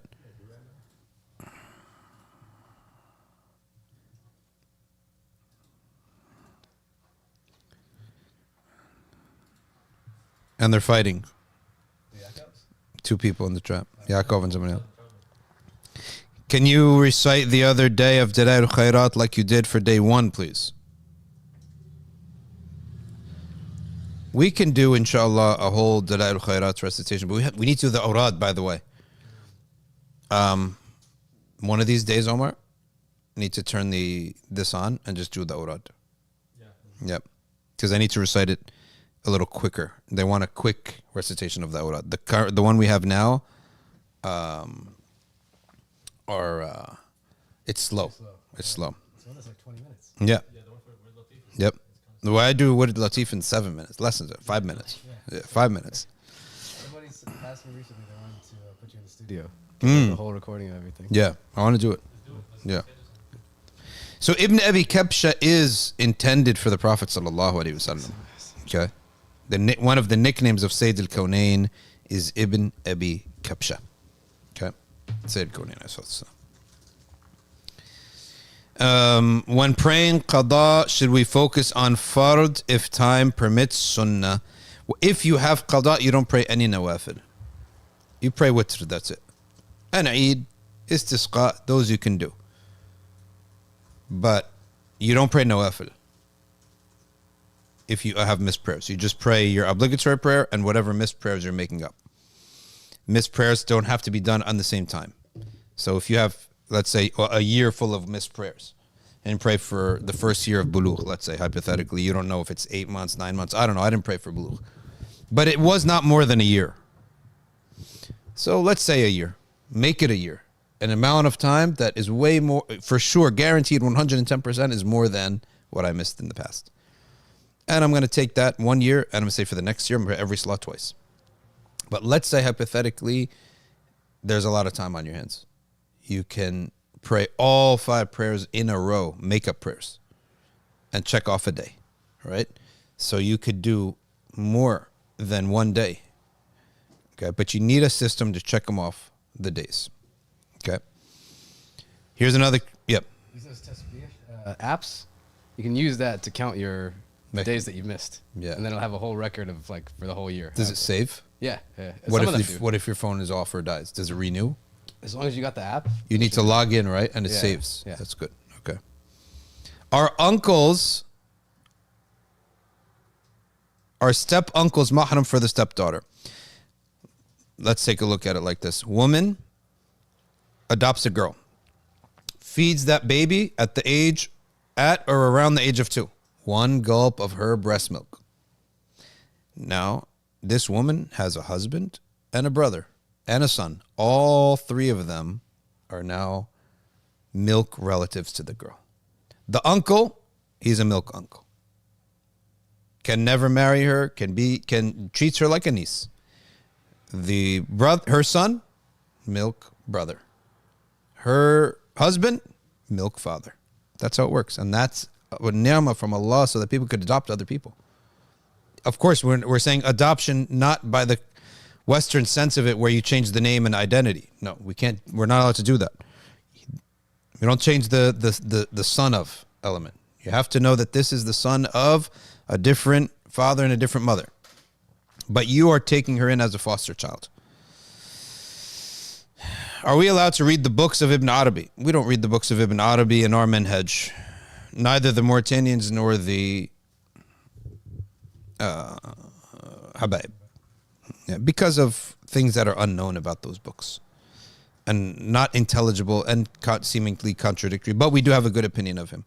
Why do we have a good opinion of him when there are certain things in his books that would be not good and maybe would seem to be kufr? Or let's say it is kufr, hypothetically. Those words are kufr. Because number one, the scholars of the time loved Ibn Arabi. And the scholars of the time, unlike what many people try to make out, is not going to be all the scholars of Syria are astray. So what do? We follow them in having a good opinion of him. And we then interpret. Now we have 2 conflicting pieces of evidence, the books and the scholars' opinions. So we say about that, we give husn al-dhan. When you see people who have a good track record, they're scholars, they're in the masajid all the time, they have earned husn al-dhan. Has anyone seen Ibn Arabi drinking? Walayadu billah.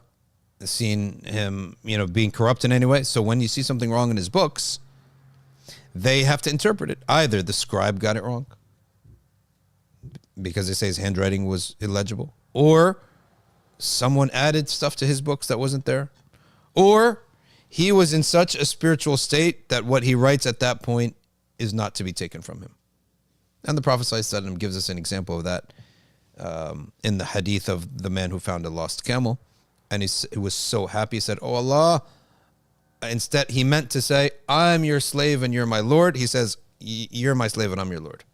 And that's called a shatha. So, shatahat. Meaning, so excited, you say something wrong while you're excited. So happy, so elated. Okay. And the reason was obviously the example of the camel is that he was about to die. He sat waiting to die in the middle of the desert. That's what they used to do. Dig my own grave and sit in it until I die. Then at the last minute, he sees his camel filled with water and food. So he runs and he loses his mind. So they say about this, some people in their ibadah is they get in such a state that they say something that is not correct. All right, same concept with halaj. Yeah. So we in Islam believe in husn al-dhan, have a good opinion of somebody if they have a good track record in Islam. Their public behavior as in the society is upright. Okay? It's upright. I'll tell you. I mean, something I've maybe observed, just from all the people that are interested in Ibn Arabi, a lot of times the shaitan will come and he will point people towards what might be good, but it's confusing. Yeah. It's complicated. And a lot of these people, they don't want to do like Ajramiyah or something that's very clear cut, or Qadianis. Yeah. Something straightforward, book of Surah, something like that. There's something appealing that happens with the confusing. Yeah. And then he brings them there and then they get confused because they didn't go to what the books that they were supposed to read. You're saying that some people, they have their nafs is always looking for a thrill. Yeah, sometimes it's like that, Yeah. or sometimes they get misled, they get distracted by, especially if it's intellectual. Yeah. There is a concept where Ibn Ata'illah talks about this, where a person is always looking for a thrill. Then when they get in Islam, they're also looking for a thrill. But now they're looking for a spiritual thrill. So instead of reading and memorizing the 40 Nawawi hadiths or memorizing Quran, they want to read about mysticism. Right? Because his nafs wants a thrill. And the nuts and bolts aspects of life is not as exciting. And I was listening, who was I listening to? I was listening to an amazing talk the other day, which stated that in all things, Allah subhanahu wa ta'ala has made the reality of the thing filled with dryness and tedium, to weed out those who are not sincere. So, for example, a man, even marriage, for example, the concept of marriage is amazing, right? You're about to get married is the most exciting period of your time. But fast forward in 3 months, there is some tedium in the day-to-day life, right? There's some tedium there. And Allah wants to weed out those who are not sincere. In all things, Allah has written this. In all good things. And that's the example of how Allah Ta'ala has surrounded paradise by hardships. All right. When you look at the result and you see somebody like one of the shuyukh and you see what an amazing result and you want to be like that, right? You have to go through tedium to get there. And if you don't have patience for tedium, you're never going to get there. Right. So that's why many people in their second, third year of seeking knowledge and traveling the spiritual path, they find themselves sort of, wait, this is it? Yeah, this is it. Right. To see if you're sincere or not. Then once you pass that period of time, you know what they call it? They call it the crossing of the desert. The crossing of the desert. And they liken it to Sayyidina Musa A.S, who was forced through the desert and then to become a shepherd for 10 years. What's life like as a shepherd for 10 years? Now, you could romanticize it all you want, but after a week of goats and sheep, now imagine 10 years. Well, what's the end result of those 10 years? He had the divine manifestation at the burning bush, which means that Allah spoke to him at the burning bush. It means that Allah chose the burning bush to be the locus of Musa receiving his speech and hearing the divine speech with a created sound. It's a created sound. That's what we say. The speech is Allah Ta'ala, but the sound is created that he hears. Okay. And Allah chose the burning bush to be the location for that. And the burning bush was the site of it, showed Moses that something not normal is happening here. Khawariq al-adat is happening here. Adat is the usual cause and effect Allah created in the life. On that day, Moses was walking with a torch with his family. He had 2 wives. They were sisters. One of them was pregnant. And he had servants. The wife went down in labor. At that moment, it began to rain on them. So what happened to the torch? The torch went out. Moses looked far and wide. He became extremely nervous. Like she could die. She's in labor. We can't see anything. So Allah brought upon him a amount of nervousness and stress. Immediately, he looked and he saw a flame. He said, "Let me go get that for you all." Took his torch and he went to go get the flame. When he got there, he saw a bush burning, but the leaves not becoming ashes, and rain falling on the bush. So here, the leaf is not being burned, and the fire is not being extinguished by the rain. So he sat there looking at it. How could this be? And where's the owner? And why isn't anything else burning? So he is seeing khariq al-ada, something, this is not normal. Then Allah Ta'ala spoke to him. Okay. And what were we saying about that? How do we even get into that? So yeah, exactly. Yeah. Strive and struggle, put in the work. So Sayyidina Musa alayhi salam, he didn't flee from Fir'aun and see this miracle right away and this speech from divine manifestation right away. He saw it at 10 years. And what does Sayyidina Abdul Qadir Jailani say about those 10 years? He said those 10 years was to drain his heart from the painful memories of the Pharaoh. Right? Because he had very painful memories. Very bad things happen. Imagine you're 30 years old. Everything you know in your life gets flipped upside down. Right? And then accident happens while trying to defend your newfound allies and and the people you now sympathize with. And then now you're wanted for murder. Oh, there's so many stresses. Firstly, your whole identity becomes, flipped too. Yeah. You think you're Egyptian, now all of a sudden you're actually from the slave class. And then you discover that the slave class, they're on the truth. And your family, they're pagans. And they're on misguided. So many things happen in 1 year for Sayyidina Musa A.S. For anyone would have a nervous breakdown from all these things. Like so many things happened at once. And then he had to cross the desert. How long would that desert take to walk across? So much so they said that his sandals wore out. His sandals wore out. And he was like blistered. His whole bottom of his feet were blistered. And he ran right away. He didn't have any food or water, except what oasis he found to drink from. So he had no food for that whole period, just water. And we know he's a prophet, he could do that. At the time, he didn't even know he's Nabi. Subhanallah al-Azim, what he had to go through. Then finally he found the refuge, and then he lived there with them for 10 years. In those 10 years, in a single day, he may have one conversation. Because remember, he could not marry until he pays the dowry, which was 8 to 10 years of work. 8 حجج فإن أتممت 10 فمن عندك. 8 years. And if you add 2 more and top it off for a whole decade, that's up to you. So he married on the 8th year. He did 8 years. He married. They found him so good, take my other daughter too. Okay.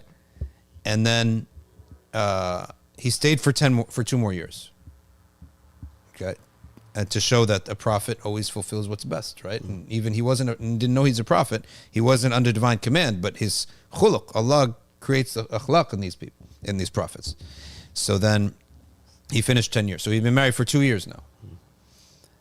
Then he left, went back to Egypt. So now we'll go back to Egypt. And then the issue of the burning bush happened. Okay. And just to highlight that was so important, Allah tells him back his whole life story. Yeah. And then he says, وَاسْتَنَعْتُكَ لِنَفْسِي. Right?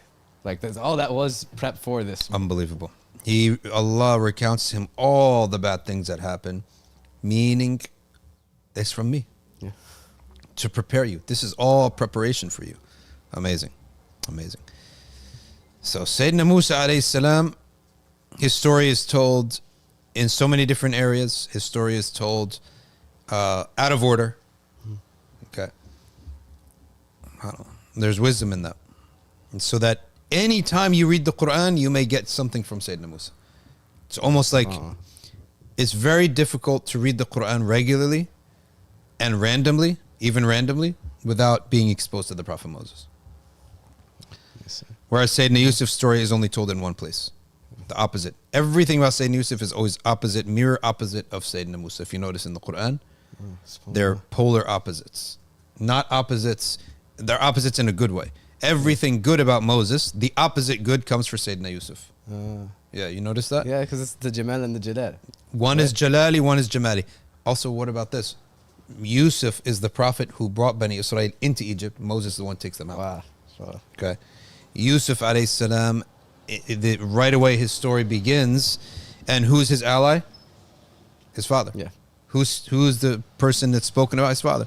Sayyidina Musa alayhi salam, who is it? His mother. Oh, his mother. Yeah. Right? Yes. His mother. Sayyidina Musa gets put into water. Sayyidina Yusuf gets put into the well. Wow. Small body of water. Sayyidina Musa gets put in where? The ocean. The river, right? Yeah. Big body of water. Right? Yeah, Yusuf A.S. put in a small body of water. Moses put in a big body of water. And they both were brought to Egypt. Yeah. From the water. Yusuf was taken to the house of the Aziz. Aziz. Moses brought to the house of the Aziz. Yeah. Right? Except one Aziz, at that point, it wasn't the Egyptians. They were not Egyptians. They were the Hyksos people. Yeah. Okay. In the house of the Aziz, for Yusuf A.S., there's the Aziz and there's Imra'at al-Aziz, Zulaykha, the wife of the Aziz. Which one is good to him? Which one ends up being bad to him? Right?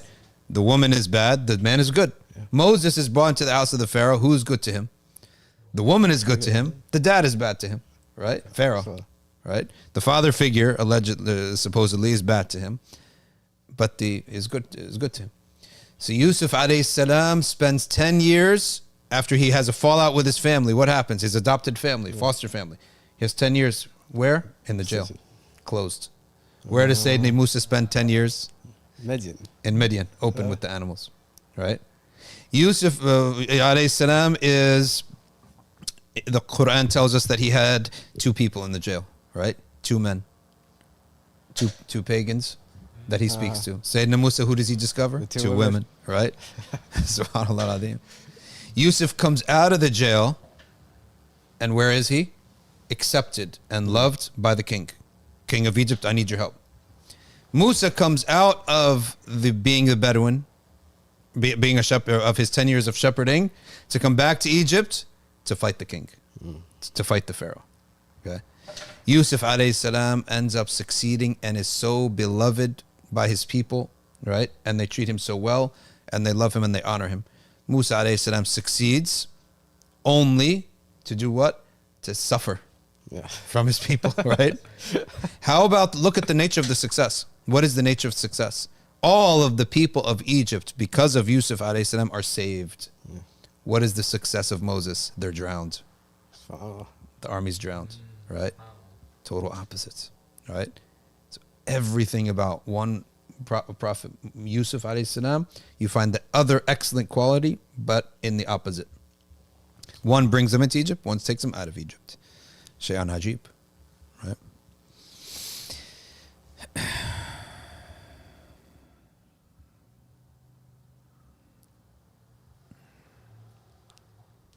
Here's a question from Buyan A. If someone loses their memories, but not their cognitive ability, and they don't accept Islam, what happens to them? We take it based upon the Risala. If they receive the Risala, let's say, so your hypothetical question is, let's say it's a Muslim. He's a Muslim. Has a car accident, hits his head. All his memory is erased, but his mind is there. So he wakes up not knowing he's a Muslim, not knowing anything. Then somebody says, by the way, you are a Muslim. La ilaha illallah Muhammad Rasulullah. And he says, no, don't believe in any of that stuff. Okay? What is his state? You, for this hypothetical, you need to go to Fiqh Hanafiya volume 5, right? Page 622. Okay? And I'm sure they covered it. But we do know that why don't we just go to the basics? What are the shuruts of taklif? Yeah. The shuruts of taklif are, you have sound intellect, and you are of puberty, past the age of puberty, and you have received the risala. So that means that if you lost your memory, you would have to redo that. Okay? It's as if your test begins anew. Yeah. If he accepts Islam, he keeps all his old deeds.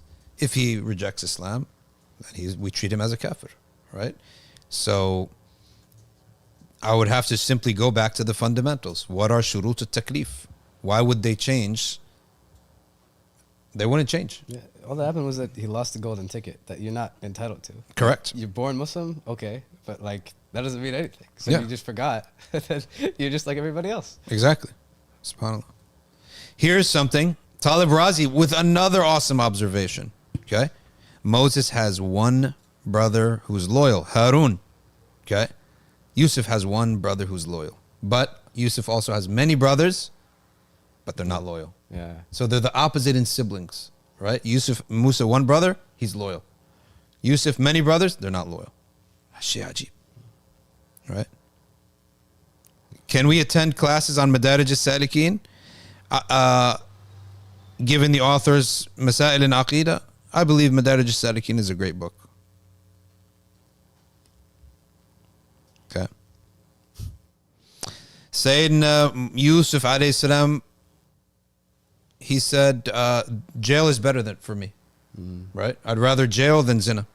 Sayyidina Musa A.S escaped jail. Yeah. He was going to be jailed, but he escaped. I don't know. Sayyidina Yusuf A.S had been fully innocent. Yeah. Right? Sayyidina Musa actually killed somebody. Yeah. Right? Of course, it was an accident, but he did hit him. Yeah. Hitting an officer by itself is probably a crime for them. Sayyidina Yusuf was put in jail by a woman. Sayyidina Musa was ratted on by a man. Right? She was not of his people, and he was of his people. Huh? She The guy was... the Imrat Aziz. The one who put Musa in jail, Yusuf in jail was not of his people. The one who tried to put Musa in jail was of his people. Unbelievable. What beliefs would require somebody to retake the shahada versus merely correcting the belief? Very simple answer to you. Any belief that negates something known in religion by necessity would require you to retake your shahada. Any belief that is not known in religion by necessity, yet is supported by an explicit, definitive, no discussion verse or hadith, that is a fundamental of religion, just has to be corrected. Let's take an example. A man denies that you have to pray 5 times a day. He says, I pray 5 times a day, but I don't believe you have to. I'm sorry, you're a kafir. Immediately on the spot, your marriage is nullified. And anyone who partners with you for business is sinful. Everything is about you. You are now a zindiq. A zindiq is different from an apostate only in how they got to what they're... The ruling is the same. The apostate is somebody who says, I sloughs off the identity of a Muslim. I'm not a Muslim. I'm an ex-Muslim now. Okay. The zindiq says, no, I'm a Muslim. But he has a belief that puts him out of Islam. Like the Qadianis, or someone who says, I'm a Muslim, but I don't believe you have to pray 5 times a day. It's suggested. Ramadan is just recommended, right? Stuff like that. So if he goes that route, or someone who says, oh, I'm a Muslim, but I believe hellfire is metaphoric, or hellfire is not eternal. Okay. No one's eternally in hellfire, just a dunk and that's it. And it feels like eternity. Yeah. Right? Someone who says things like that. I actually have a book that a local person wrote that is a great reference for examples, right? Of what puts you fully out of Islam. You are not a Muslim. No matter what you say, I'm a Muslim and I say La ilaha illallah all day and I do everything else. It doesn't matter. If you hold these beliefs, you're out of Islam, right? So if someone's belief, though, is not known in religion by necessity, okay? It's not known in religion by necessity. And you negate it. Like what? Give me an example. There are 5 ulul azm. Huh? Yeah, for example, you may not, for example, believe that there are 5 special prophets. Right? There are 5 ulul azmi. Allah says in the Quran, ulul azmi min ar-rusul. You say, no. All prophets are the same. Not every Muslim knows that there are 5 ulul azm. However, it's in the Quran. So the correct, you're innocent. I say, hey, Muhammad sallallahu alaihi wasallam, Ibrahim, Musa, Isa, Sayyidina Nuh. These are the 5 greatest of messengers. They had the biggest missions. No, brother. Stop comparing prophets. All prophets are the same. There's no such thing as ulul azm. Ya akhi, let me just open Quran.com. Ulul azm. Here, the verse is right here, brother. What should he say? He said, oh, okay, I never knew this. He's totally innocent. He's not guilty of a single thing. But then he says, no, I'm not accepting it. It must have another meaning, right? He says, no, it means ulul azm. Let's look at every single tafsir. It means those who had the great missions. So therefore, they're the greatest prophets. Okay? And he refuses, and he goes around preaching and writing books. All prophets are equal. in every capacity. We say they're all equal in the obligation to believe in them, in the obligation to honor them, but they're not all the same, right? So that person, he's an innovator now at this point. You're rejecting a clear verse of the Quran. He must correct his beliefs. From this moment onwards, his good deeds don't count. حَبِطَتْ أَعْمَالُهُم. All his good deeds are negated. Are there specific meanings tied to the different parts of the Islamic calendar? Is there something specific about every month? Not every month. Not every month. No. Not every month. Many months, but not every month. Okay. So does that answer the question on who needs to correct their beliefs versus retake the shahada? There's a third category, by the way. The one who rejects a dhanni, a text that is dhanni dalala. Okay. He rejects a text that is indefinitive in its meaning, but the ulama have a clear priority on what it means. So that person, we say he is a mubtada in that. He is erroneous and sinful in that issue only, as if committing a sin, right? Does not put him outside of Ahl Sunnah. He has to rectify his belief, but all his good deeds count. But this thing itself is the error. Okay. Can you explain the hadith about the deficiency in intellect and religion of the woman? The deficiency in intellect is that her sympathy would cause her to not render somebody guilty of a had crime. That's the example the Prophet ﷺ gave. Meaning that she would have, a man would be totally guilty. Her sympathy would cause her to say, no, maybe I just saw wrong, when she saw something very clearly in front of her. That's what the Prophet ﷺ said. Now, so the Shaykh Muhammad al-Yaqubi, someone said, did you ever study with him? I said, yes. Or I did study with him. Not for a long period of time, for a short period of time. One of the things he used to teach us was that the reason Allah requires a woman to have a second witness is to remind each other, okay? Because a woman, Allah does not want a woman in a position to give testimony in a case where a man would lose a lot of money or lose an arm or lose a life. Then she would not be able to live with herself. Okay? But a man would. And he's saying this is the ideal too. A woman should not say, no, I'm going to be tough. That's the ideal too. The ideal is that Allah wants a woman to be very sensitive to that point.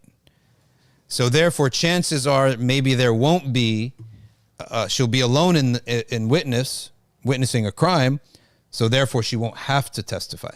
It's not that testifying makes you great, right? And you lose the honor of testifying. No, you don't lose the honor. It's a way out of testifying. He's giving her a way out. What's the proof of that? Shaykh, in the same class, Shaykh Muhammad al-Yaqubi said, when you see an incident, go the other way so you don't have to testify. When you see a fight is breaking out and it's in the distance and I don't see what's happening, he said, go the other way.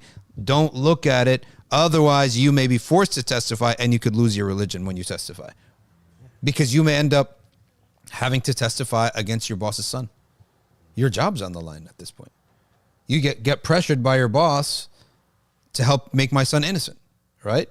So because of these, testifying is so bad, it's so dangerous that Allah Ta'ala commanded, protected a woman from that by not accepting it, except if there's another woman there. And then if there's another woman there, they would remind each other of what happened and of Allah. Because here a man is going to get severely punished and they could feel terrible about it, right? And hence that may cause her to not remember. So when the Prophet ﷺ said that, they asked, how are we deficient in intellect? He said, did not you see Allah Ta'ala said that the two witnesses are required? So what they say about the deficiency here is that the sympathy would override the intellect. It's not the absence of an intellect, it's that it would be overrided. Okay? And that's the nuqsan. And Allah knows best, right? Bakri, oh, you were going to say something? No, I was going to say now the deficiency in religion is less prayers. right? Less prayers. So if a man lives 60 years and a woman lives 60 years, okay, the man will have more prayers than the woman, right? And that is more deen. So that's one of the meanings of that. But if you look at it, what does the Sharia forbid? Sharia forbids a woman to be in a situation that would judge against and implement and be the reason that a man gets a had punishment or anyone gets a had punishment, right? The Ahnaf have a broader scope for what a woman can do when she leads in leadership. Leadership that involves harming, such as any kind of harm, waging war, right? Those types of harm. I guess every sort's leadership involves some kind of harm, but there are harms that are worse than others, like war and things like that is not allowed for a woman to take those positions in the Sharia for that reason. Shaykh Muhammad al-Yaqubi said in the Hanafi school, it's nothing other than the Khilafah. But that's what I remember from his class on this subject. But I'm not going to talk more on the Hanafi school, lest there be something that I don't know about. How did Allah talk to Musa? Was there a veil that uncovered for the speech of Allah? Allah Ta'ala manifests a sound by which he understood the speech of Allah. And that sound was a chain over a rock. That is a created sound by which the word of Allah became intelligible to Musa A.S.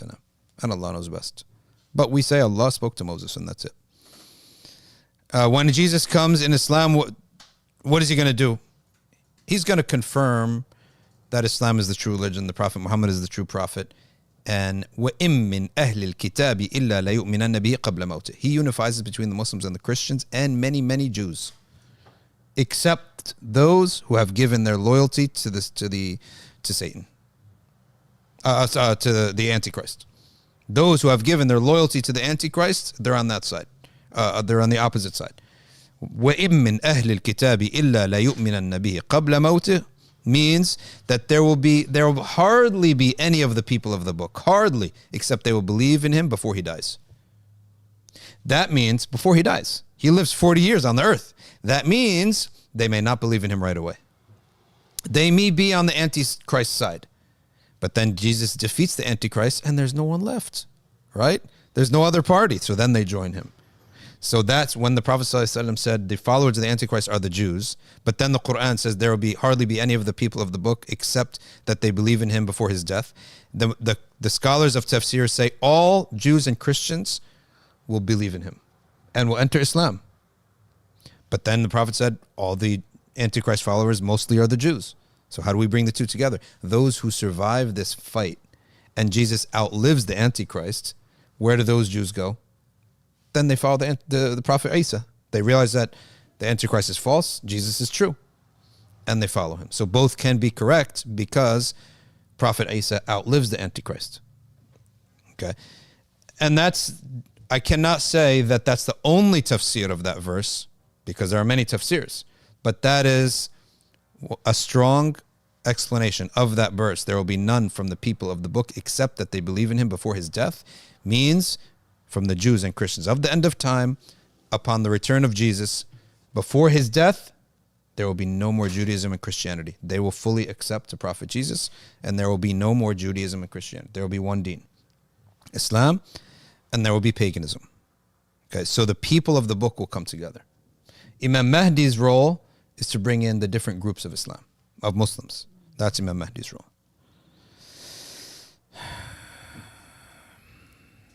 Hasnain, what's your advice on memorizing Masa'il? Go back to them over and over and over and over. Time passes, go back to it again. Time passes, go back to it again. Read it again, cover to cover. Ladies and gentlemen, we got to go. If you want to take the next class with me, go to arkview.org. Go to Essentials, sign up. You'll get a Zoom link in your inbox. Okay. And click on it in 20 minutes. Subhanakallahumma wa bihamdik. Nashhadu an la ilaha illa anta. Nastaghfiruka wa natubu ilayk. Wal asr. Innal insana lafi khusr. Illa alladhina amanu wa amilu salihat. Wa tawasaw bil haqq. وتواصوا بالصبر والسلام عليكم ورحمة الله